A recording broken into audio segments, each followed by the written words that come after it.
نحمده نصلي ونسلم على رسوله الكريم اما بعد قال النبي صلى الله عليه وسلم تفرقوا في الأرض فإن الله سيجمعكم قالوا إلى أين نذهب قال إلى هنا وأشار بيده إلى أرض الحبشة او کما قال رسول اللہ صلی اللہ علیہ وسلم۔ انتہائی واجب الاحترام معزز سامعین، مشرکین مکہ نے جب یہ دیکھا کہ دن بدن لوگ اسلام کے حلقہ بگوش میں آتے جا رہے ہیں اور روز بروز اسلام کا دائرہ وسیع ہوتا جاتا ہے، تو متفقہ طور پر مسلمانوں کی ایذاء رسانی پر تیار ہو گئے اور طرح طرح سے مسلمانوں کو ستانا شروع کر دیا تاکہ کسی طرح دین اسلام سے لوگ واپس ہونا شروع ہو جائیں۔ یہ سب کچھ دیکھ کر آپ صلی اللہ علیہ وسلم نے ارشاد فرمایا تفرقوا فی الارض، کہ تم اللہ کی زمین پر کہیں بھی چلے جاؤ، فإن اللہ سیجمعکم، اللہ تعالیٰ تم کو پھر عن قریب جمع کرے گا۔ صحابہ کرام رضی اللہ تعالی عنہم اجمعین نے عرض کیا الی این نذهب، یا رسول اللہ ہم کہاں جائیں؟ آپ صلی اللہ علیہ وسلم نے ملک شام کی طرف اشارہ کرتے ہوئے فرمایا، ملک حبشہ کی طرف اشارہ کرتے ہوئے فرمایا کہ یہاں آپ چلے جائیں۔ اور ساتھ حضور صلی اللہ علیہ وسلم نے یہ بھی فرمایا کہ وہاں ایک بادشاہ ہے جس کے ملک کے اندر کوئی کسی پر ظلم نہیں کر سکتا۔ اس وقت صحابہ کرام رضی اللہ تعالی عنہم ظاہری اور جسمانی شدائد اور مصائب سے اکتا کر نہیں، بلکہ کفر اور شرک کے فتنے سے گھبرا کر اپنے دین کو ایمان کے رہزنوں کی دست برد سے بچانے کے لیے اللہ رب العزت کی طرف دوڑے تاکہ اطمینان کے ساتھ اپنے اللہ کا نام لے سکیں۔ چنانچہ رجب کے مہینے میں 590 میں جن حضرات نے ہجرت فرمائی ان کی تعداد 11 مرد اور تقریباً 6 عورتوں کے نام ملتے ہیں۔ ان میں ایک حضرت عثمان بن عفان رضی اللہ تعالی عنہ، حضرت عبد الرحمن بن عوف، حضرت زبیر بن عوام، حضرت ابو حذیفہ بن عتبہ، مصعب بن عمیر، حضرت ابو سلمہ بن عبد الاسد، حضرت عثمان بن مظعون، حضرت عامر بن ربیعہ، حضرت سہیل بن بیضہ، حضرت ابو صبرہ بن ابی رحم عامری اور حضرت حاتب بن عمر رضی اللہ تعالی عنہم، یہ 11 مرد تھے اور 5 خواتین تھیں۔ حضرت رقیہ رضی اللہ تعالی عنہا رسول اللہ صلی اللہ علیہ وسلم کی صاحبزادی اور حضرت عثمان رضی اللہ تعالی عنہ کی زوجہ محترمہ۔ نمبر 2 حضرت سہلہ بنت سہیل رضی اللہ تعالی عنہا، یہ حضرت ابو حذیفہ کی زوجہ محترمہ تھیں۔ نمبر 3 حضرت ام سلمہ بنت ابی امیہ، ابو سلمہ رضی اللہ تعالی عنہ کی بیوی ہیں۔ یہ حضرت ابو سلمہ رضی اللہ تعالی عنہ کی وفات کے بعد رسول اکرم صلی اللہ علیہ وسلم کی زوجیت سے مشرف ہو کر ام المؤمنین قرار پائی تھیں۔ اسی طرح نمبر 4 حضرت لیلہ بنت ابی حسمہ، یہ عامر بن ربیعہ کی زوجہ تھیں۔ نمبر 5 حضرت کلثوم بنت سہیل، یہ ابو صبرہ رضی اللہ تعالی عنہ کی زوجہ محترمہ تھیں۔ تو یہ 11 مرد اور 5 خواتین کا قافلہ چھپ کر روانہ ہوئے۔ ان میں سے بعض سوار تھے اور بعض پیدل تھے۔ حسن اتفاق کہ جب بندرگاہ پر پہنچے تو 2 تجارتی کشتیاں حبشہ جانے والی تیار تھیں۔ 5 درہم لے کر ان سب کو انہوں نے سوار کر لیا۔ مشرکین مکہ کو جب خبر ہوئی تو آدمی دوڑائے۔ جب یہ بندرگاہ پہنچے تو کشتیاں بہت پہلے ہی روانہ ہو چکی تھیں۔ حافظ ابن حجر عسقلانی رحمۃ اللہ علیہ فرماتے ہیں کہ یہ حضرات جدہ کے ساحل سے سوار ہوئے تھے اور رجب سے لے کر شوال تک حبشہ کے اندر مقیم رہے تھے۔ شوال کے اندر انہوں نے یہ خبر سنی کہ اہل مکہ مسلمان ہو گئے ہیں، تو اس طرح یہ حبشہ سے مکہ واپس آ گئے۔ مکہ مکرمہ کے قریب پہنچ کر معلوم ہوا کہ یہ خبر غلط ہے۔ اب یہ لوگ سخت کشمکش میں پڑ گئے، لہٰذا کوئی چھپ کر اور کوئی کسی کی پناہ لے کر مکہ مکرمہ میں داخل ہوا۔ اب مشرکین مکہ نے پہلے سے زیادہ ستانا شروع کر دیا، اس لیے رسول اللہ صلی اللہ علیہ وسلم نے دوبارہ حبشہ کی طرف ہجرت کی اجازت مرحمت فرمائی۔ اس وقت جن حضرات نے ہجرت فرمائی ان کی تعداد محدثین نے 86 مرد اور 16 عورتیں نقل فرمائی ہیں۔ مرد حضرات کے نام کچھ اس طرح سے ہیں: حضرت عثمان بن عفان، حضرت جعفر بن ابی طالب، حضرت عامر بن سعید، حضرت خالد بن سعید، حضرت عبداللہ بن جحش، حضرت عبید اللہ بن جحش،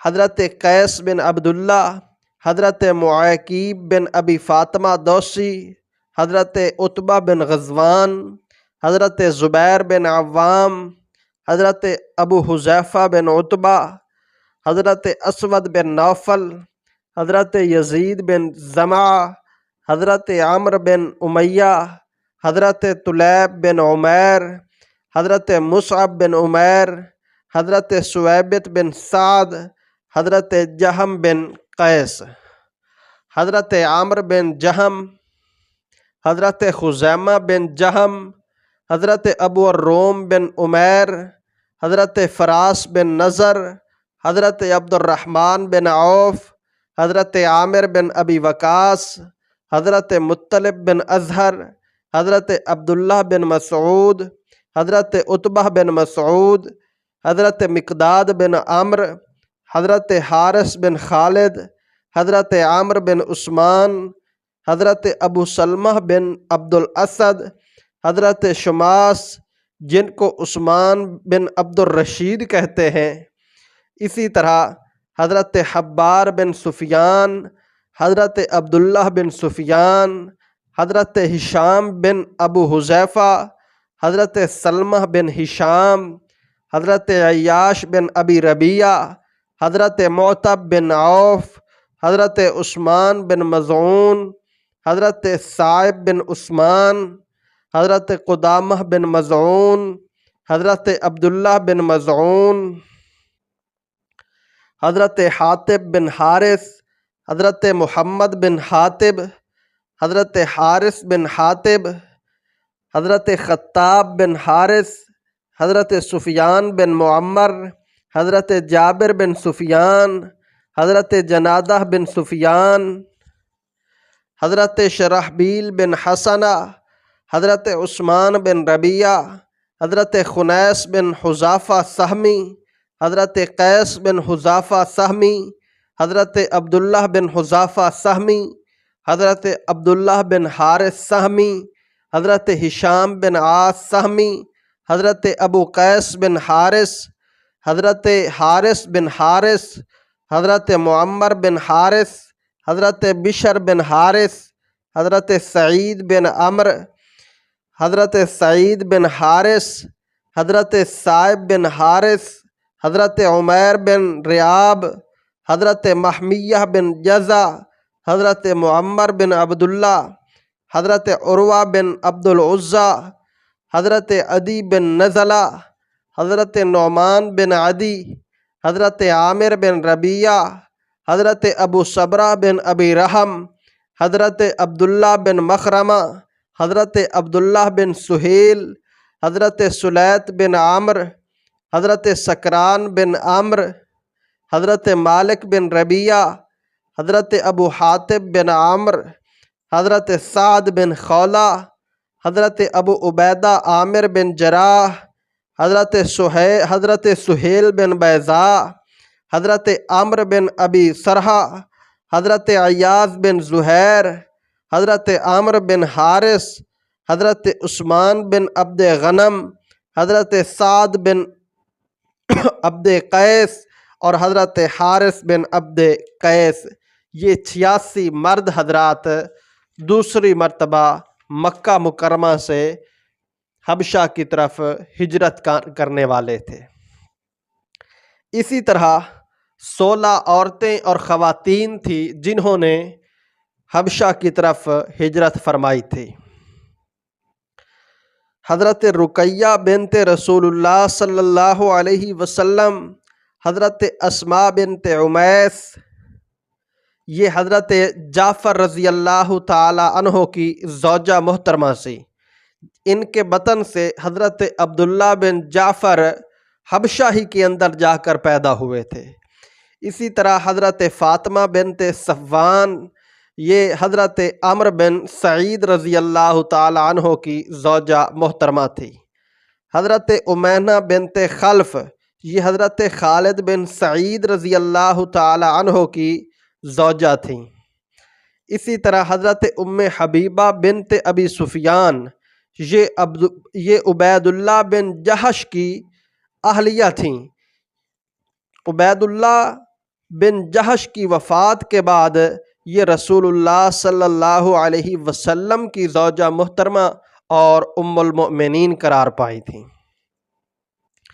اسی طرح حضرت برقہ بنت یسار، یہ قیس بن عبداللہ کی زوجہ تھیں۔ حضرت ام حرملہ بنت عبد الاسود، یہ جہم بن قیس کی اہلیہ تھیں۔ اسی طرح رملہ بنت عوف، یہ مطلب بن اظہر کی بیوی تھیں۔ اسی طرح حضرت ریتہ بنت حارث، یہ حضرت حارث بن خالد رضی اللہ تعالی عنہ کی زوجہ تھیں۔ حبشہ کے اندر وہاں پر ان کے ہاں موسیٰ اور عائشہ اور زینب اور فاطمہ، ان بچوں کی پیدائش ہوئی تھی۔ اسی طرح حضرت ام سلمہ رضی اللہ تعالی عنہا ہیں، جن سے حبشہ کے اندر حضرت زینب پیدا ہوئی تھیں، اور یہ حضرت ابو سلمہ رضی اللہ تعالی عنہ کی وفات کے بعد رسول اللہ صلی اللہ علیہ وسلم کی ربیبہ کہلائی تھیں۔ حضرت فاطمہ بنت مجلل، یہ حضرت حاتب بن حارث رضی اللہ تعالی عنہ کی زوجہ تھی، اور ان کے ساتھ انہوں نے سفر کیا تھا۔ اسی طرح حضرت فقیہہ بنت یسار، یہ خطاب بن حارث کی زوجہ تھیں۔ حضرت حسنہ، یہ سفیان بن معمر رضی اللہ تعالی عنہ کی زوجہ تھیں۔ حضرت ام کلثوم بنت سہیل، یہ حضرت ابو صبرہ کی اہلیہ تھیں۔ اسی طرح حضرت سودا بنت زمع، یہ حضرت سکران بن عمر کی اہلیہ تھیں، اور حضرت عمرہ بنت سعدی رضی اللہ عنہا، یہ حضرت مالک بن ربیعہ رضی اللہ تعالی عنہ کی اہلیہ تھیں۔ ان حضرات نے حبشہ کی طرف ہجرت فرمائی تھی۔ قریش مکہ نے جب یہ دیکھا کہ صحابہ کرام رضی اللہ تعالی عنہم حبشہ میں جا کر مطمئن ہو گئے ہیں اور اطمینان کے ساتھ ارکان اسلام بجا لانے لگے ہیں، تو مشورہ کر کے عمرو بن عاص اور عبداللہ بن ابی ربیعہ کو نجاشی اور اس کے وزیروں اور دیگر لوگوں کے لیے تحائف اور ہدیے دے کر اپنا ہم خیال بنا لینا چاہا۔ چنانچہ عمرو بن عاص اور عبداللہ بن ابی ربیعہ یہ دونوں حبشہ پہنچے، تمام وزراء کو نذرانے پیش کیے اور ساتھ یہ کہا کہ ہمارے شہر کے چند صفی اور نادان اپنا آبائی دین چھوڑ کر تمہارے شہر کے اندر پناہ لیے ہوئے ہیں۔ انہوں نے اپنے آبائی دین کو چھوڑ کر تمہارا دین بھی اختیار نہیں کیا، یعنی عیسائی بھی نہیں ہوئے ہیں، بلکہ ایک نیا دین اختیار کر لیا ہے جس سے نہ صرف ہم بلکہ آپ بھی واقف نہیں ہیں۔ ہماری قوم کے اشراف اور سربرآوردہ لوگوں نے ہم کو بادشاہ کی خدمت میں اس لیے بھیجا ہے کہ یہ لوگ ہمارے حوالے کر دیے جائیں۔ آپ حضرات بادشاہ سے سفارش کیجئے کہ ان لوگوں کو بغیر کسی مکالمے اور بغیر گفتگو کے ہمارے سپرد کر دیا جائے۔ چنانچہ وہ لوگ بادشاہ سے جب ان کی ملاقات ہوئی اور تحائف اور نذرانے پیش کیے گئے اور انہوں نے اپنا دعویٰ پیش کیا تو وزراء نے ان کی مکمل تائید کی۔ عمرو بن عاص اور عبداللہ بن ربیعہ کو یہ بہت شاک تھا کہ صحابہ کرام رضی اللہ تعالی عنہم کو بلا کر ان سے کچھ پوچھا جائے یا ان سے کسی بھی قسم کی بات کی جائے۔ حبشہ کے بادشاہ کا صحابہ کرام رضی اللہ تعالی عنہم سے کسی قسم کا سوال یا گفتگو کرنا کیوں ان کے اوپر شاک تھا، اور یہ کیوں چاہتے تھے کہ بادشاہ بغیر کسی مکالمے اور گفتگو کے ان لوگوں کو ان کے سپرد کر دے؟ وجہ ظاہر ہے، اور وہ یہ ہے کہ یہ خوب سمجھتے تھے کہ حق ان لوگوں کی زبان سے نکلا اور ادھر دل کے اندر اترا تو ان لوگوں نے بادشاہ کے سامنے اپنا مدعا پیش کیا اور درباریوں نے ان کی تائید کی کہ یہ لوگ اس وفد کے حوالے کر دیے جائیں۔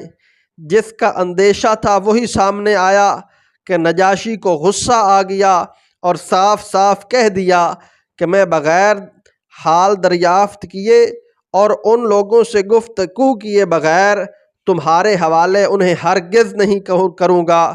یہ کیسے ممکن ہے کہ جو لوگ اپنا وطن چھوڑ کر میرے رعایا آ کر بنے اور میرے ملک کے اندر آ کر ٹھہرے ہوں، ان کو بغیر کسی تحقیق اور تفتیش کے ان کے مخالفوں کے حوالے کر دوں؟ اور یہ ایک آدمی صحابہ کرام رضی اللہ تعالی عنہم کو بلانے کے لیے روانہ کیا۔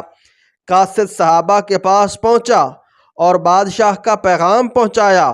اس وقت صحابہ کرام رضی اللہ تعالی عنہم میں سے کسی نے یہ کہا کہ دربار میں پہنچ کر کیا کہیں گے، یعنی بادشاہ تو عیسائی ہے اور ہم مسلمان ہیں، بہت سے عقائد میں اس کے خلاف ہیں۔ صحابہ کرام رضی اللہ تعالی عنہم کہنے لگے کہ ہم دربار میں وہی کہیں گے جو ہمارے نبی نے ہم کو سکھایا اور بتایا ہے، جو کچھ بھی ہو اس سے ہرگز تجاوز نہیں کریں گے۔ دربار میں پہنچے اور صرف سلام پر اکتفا کیا، بادشاہ کو سجدہ کسی نے بھی نہ کیا۔ بادشاہ کے وزیروں کو مسلمانوں کا یہ طرز عمل بہت گراں گزرا، چنانچہ اسی وقت وزیروں نے مسلمانوں سے سوال کیا کہ آپ لوگ نے بادشاہ کو سجدہ کیوں نہیں کیا؟ اور ایک روایت کے اندر آتا ہے کہ بادشاہ نے خود بھی یہ سوال کیا کہ تم نے سجدہ کیوں نہیں کیا؟ حضرت جعفر رضی اللہ تعالی عنہ کہنے لگے کہ ہم سوائے اللہ کے کسی کو سجدہ نہیں کرتے۔ اللہ تعالیٰ نے ہماری طرف ایک رسول بھیجا ہے، اس نے ہم کو یہی حکم دیا ہے کہ اللہ رب العزت کے علاوہ کسی کو سجدہ نہ کریں۔ مسلمانوں نے کہا کہ ہم رسول اللہ صلی اللہ علیہ وسلم کو بھی اسی طرح سلام کرتے ہیں اور آپس میں بھی ایک دوسرے کو اسی طرح سلام کرتے ہیں، اور رسول اللہ صلی اللہ علیہ وسلم نے ہم کو یہ خبر دی ہے کہ اہل جنت بھی اسی طرح ایک دوسرے کو سلام کیا کریں گے۔ رہا سجدہ تو اللہ کی پناہ، ہم سوائے اللہ کے کسی اور کو سجدہ کریں اور تم کو اللہ کے برابر سمجھیں۔ نجاشی نے صحابہ کرام سے مخاطب ہو کر پوچھا کہ عیسائیت اور بت پرستی کے سوا وہ کون سا دین ہے جو تم نے اختیار کیا ہے؟ صحابہ کرام رضی اللہ تعالی عنہم کی جماعت میں سے حضرت جعفر رضی اللہ تعالی عنہ جواب کے لیے اٹھے اور بادشاہ کو مخاطب کر کے فرمانے لگے، ایھا الملک، اے بادشاہ، اما الذی کنا علیہ فدین الشیطان و امر الشیطان، جس دین پر ہم پہلے قائم تھے وہ شیطان کا دین تھا اور شیطان کا حکم تھا، اور وہ دین یہ تھا کہ نکفر باللہ و نعبد الحجارہ، کہ ہم اللہ کے منکر تھے، پتھروں کی عبادت کیا کرتے تھے۔ وَأَمَّا الَّذِي نَحْنُ عَلَيْهِ فَدِينُ اللَّهِ عَزَّ وَجَلَّ، اب جس دین پر ہم قائم ہے وہ اللہ رب العزت کا دین ہے۔ إِنَّ اللَّهَ بَعَثَ إِلَيْنَا رَسُولًا كَمَا بَعَثَ إِلَى الَّذِينَ مِن قَبْلِنَا، اللہ نے ہماری طرف ایک رسول بھیجا جیسا کہ ہم سے پہلی امتوں کی طرف نبی اور رسول بھیجے تھے، پس وہ رسول سچائی اور نیکی کو لے کر آئے اور ہم کو بتوں کی پرستش سے منع کیا۔ ہم نے ان کی تصدیق کی اور ان پر ایمان لائے اور ان کے پیروکار ہو گئے۔ اس پر ہماری قوم ہماری دشمن ہو گئی اور اس سچے نبی کے قتل پر تل گئی، اور یہ ارادہ کر لیا کہ ہم کو پھر اسی بت پرستی کے اندر لوٹا دیں۔ پس ہم اپنا ایمان اور اپنی جان لے کر آپ کی طرف آ گئے ہیں۔ اگر ہماری قوم ہم کو ہمارے وطن کے اندر رہنے دیتی تو ہم ہرگز نہ نکلتے۔ یہ ہمارا سارا کا سارا قصہ ہے۔ یہ حضرت جعفر رضی اللہ تعالی عنہ نے بادشاہ کے سامنے تقریر کی اور ساتھ یہ فرمایا کہ آپ کی ہمسائیگی کو سب پر ترجیح دی ہے۔ نجاشی کہنے لگا کہ تم کو اس کلام میں سے کچھ یاد ہے جو تمہارے پیغمبر اللہ کی طرف سے لے کر آئے ہیں؟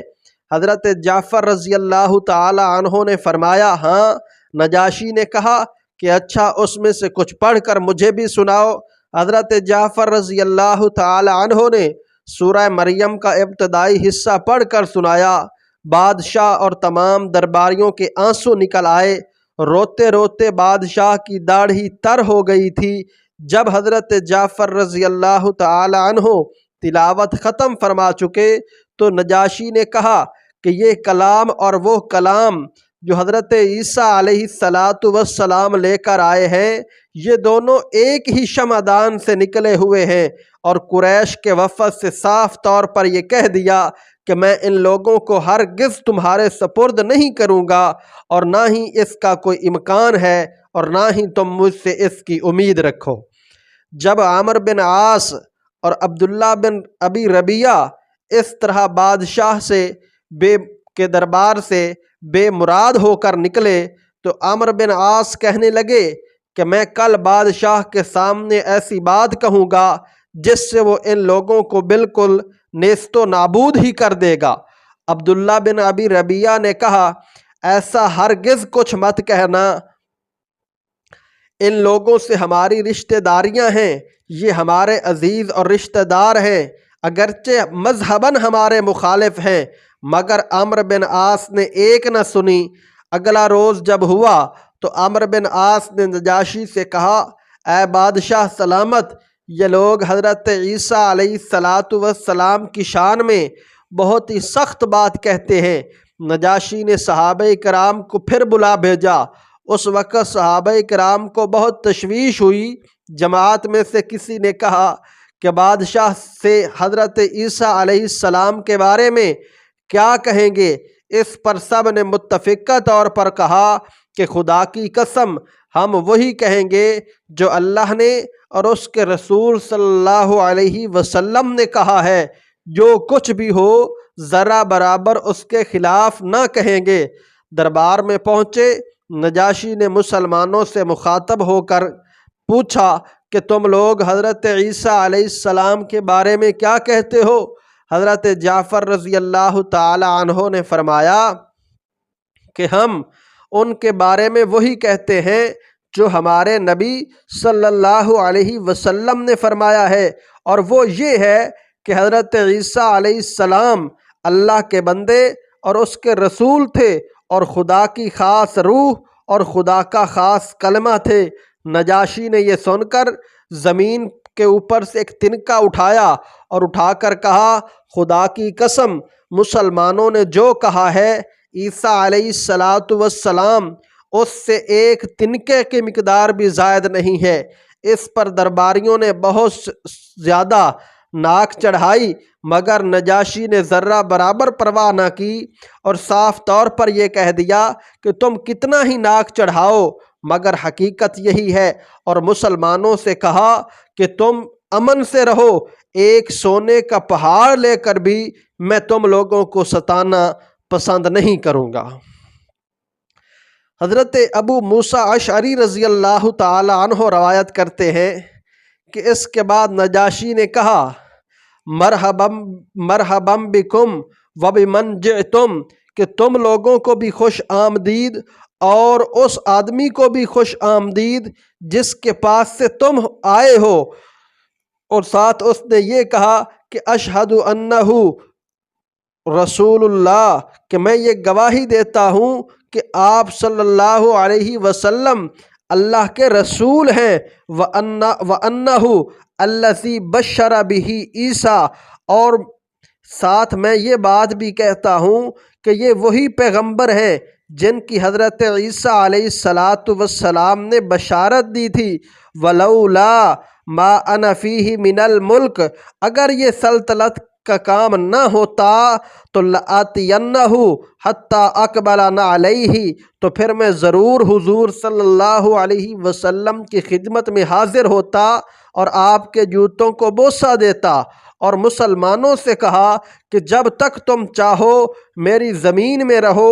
کھانے اور کپڑے کا بھی مسلمانوں کے لیے حکم دیا، اور مسلمانوں کی خوب اس نے مہمان نوازی کی، اور ساتھ ساتھ اس نے حکم دیا کہ قریش کے تمام تحائف اور ہدیے واپس کر دیے جائیں، مجھ کو ان کے نذرانے کی ضرورت نہیں ہے۔ واللہ، خدا نے میرا ملک اور میری سلطنت بغیر رشوت کے مجھ کو دلائی ہے، لہٰذا میں تم سے رشوت لے کر ان لوگوں کو ہرگز تمہارے سپرد نہیں کروں گا۔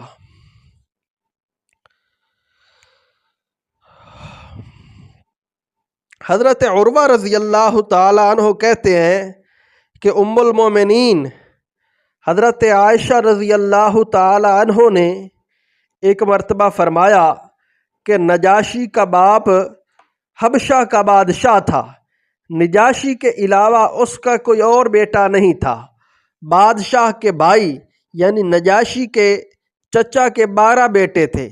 ایک مرتبہ اہل حبشہ کو یہ خیال آیا کہ نجاشی تو اپنے باپ کا ایک ہی بیٹا ہے، بادشاہ کا بھائی کثیر الاولاد ہے، اس لیے بادشاہ کو قتل کر کے بادشاہ کے بھائی یعنی نجاشی کے چچا کو بادشاہ بنا لینا چاہیے، تاکہ زمانہ دراز تک اسی خاندان میں بادشاہت کا سلسلہ قائم رہے۔ چنانچہ بادشاہ کو قتل کر کے بادشاہ کے بھائی کو بادشاہ بنا لیا گیا، اور نجاشی اپنے چچا کی تربیت کے اندر آ گیا۔ نجاشی نہایت ہوشیار اور سمجھدار آدمی تھا، اس وجہ سے چچا کی نظر میں جو نجاشی کی وقعت تھی وہ کسی اور کی نہیں تھی، یہاں تک کہ بات آ پہنچی کہ بادشاہ کے ہر کام کے اندر نجاشی ہی دخیل نظر آنے لگا۔ اہل حبشہ کو اس کی ہوشیاری سے یہ اندیشہ ہوا کہ کہیں یہ اپنے باپ کا انتقام ہی نہ لے لے، اس لیے بادشاہ سے انہوں نے درخواست کی کہ وہ اس کو قتل کروا دے۔ بادشاہ کہنے لگا، کل تو تم نے اس کے باپ کو قتل کیا اور آج اس کے بیٹے کو قتل کرنا چاہتے ہو، مجھ سے یہ ناممکن ہے۔ بہت سے بہت یہ ہو سکتا ہے کہ میں اس کو یہاں سے علیحدہ کر دوں۔ لوگ اس پر راضی ہو گئے۔ نجاشی کو بادشاہ سے لے کر ایک تاجر کے ہاتھ 600 درہم کے اندر فروخت کر ڈالا۔ تاجر نجاشی کو لے کر روانہ ہوا۔ شام ہی کے وقت یہ واقعہ پیش آ گیا کہ بادشاہ پر بجلی گری۔ جو ہی بجلی گری تو بادشاہ بجلی کے گرتے ہی وفات پا گیا۔ اب لوگوں میں یہ ہلچل مچل گئی کہ کس کو اپنا بادشاہ بنایا جائے۔ اس کے 12 بیٹوں میں سے کوئی بھی تخت نشینی کے قابل نظر نہ آیا۔ 12 کے 12 اول سے آخر تک سارے کے سارے احمق اور نادان تھے۔ اس وقت لوگوں کی یہ رائے ہوئی کہ اگر اپنے ملک کی فلاح و بہبود اور ترقی چاہتے ہو تو نجاشی کو واپس لا کر تخت نشین کرو۔ لوگ نجاشی کی خاطر اس تاجر کی تلاش کے اندر ہر طرف دوڑے۔ اس تاجر سے نجاشی کو واپس لا کر تخت نشین کیا۔ تخت نشینی کے بعد وہ تاجر آیا اور اس نے اپنے ثمن کا مطالبہ کیا۔ نجاشی نے اس کو وہ 600 درہم واپس دیے۔ حضرت ام المومنین حضرت عائشہ رضی اللہ تعالی عنہا فرماتی ہیں کہ نجاشی کا قریش کے وفد کو مخاطب بنا کر یہ کہنا کہ اللہ نے بغیر رشوت کے میرا ملک مجھے واپس کیا ہے، اسی واقعہ کی طرف اشارہ تھا۔ نجاشی کے اس اعلان کے بعد مہاجرین اطمینان کے ساتھ حبشہ کے اندر مقیم رہے۔